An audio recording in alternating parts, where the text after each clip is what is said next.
Today I'll be speaking about communication and coaching.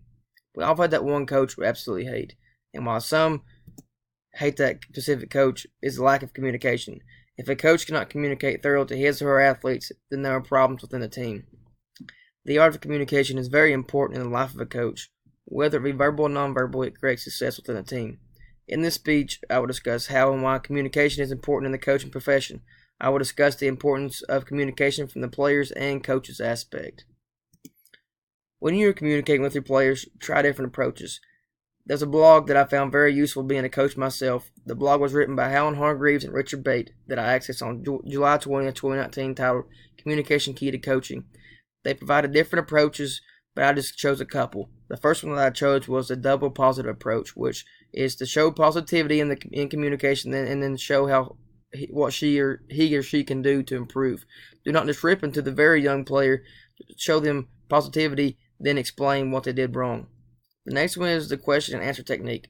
Don't just tell the player what they are doing wrong. Ask them questions and allow them to engage in the conversation so that way they know what's going on and they can communicate back to you. Now that I've talked about the different approaches in coaching communication, I will now talk about the importance of communication, which is to communicate the best way possible with your players. And there's an article written by Bo Hansen titled The Importance of Communication on November 13th, 2018, which talks about the importance of good communication versus bad communication. As a coach, you need to communicate your goals and morals for the season and abide by that throughout the year. During that article from 2018, Hansen stated that European leaders' recent research showed that poor communication is responsible for reduced performance in the business world. The study emphasized why it is so important for senior management to be able to communicate effectively. With 41% of employees believing communication improves productivity and performance. That's the same thing that goes on in the sports world. If a coach can communicate the goals of the team in an effective manner, there will be success within the team. Now that I have discussed the importance to communicate the best way possible, I will now talk about the concepts of communication. For a coach to understand their team, he or she needs to gather some concepts of communication. There's an educational article written by Arkansas State University titled The Importance of Communication in Sports on August 17th, 2018, and it talks about how a coach needs to be able to read his players by communication. A coach can read their players nonverbally and verbally, and a coach's nonverbal communication definitely speaks volume. A coach will be able to speak a lot by just putting his hands on his hips.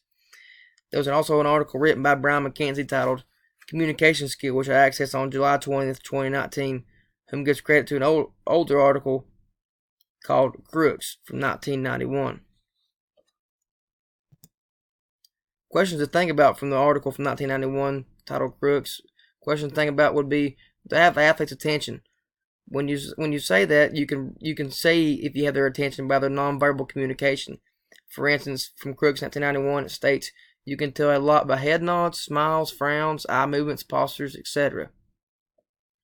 Also from the article from 1991, Crooks states that coaches should develop verbal and nonverbal communication skills, and ensure that they provide positive feedback during coaching sessions, communicate as appropriate to your athletes' thinking and learning styles, and ensure that they not only talk to their athletes, but they listen to them as well.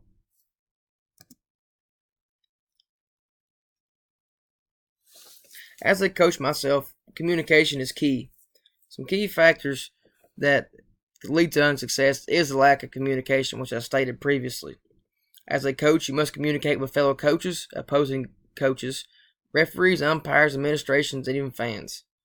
If you communicate verbally and non-verbally, it will create a bond between you and your players.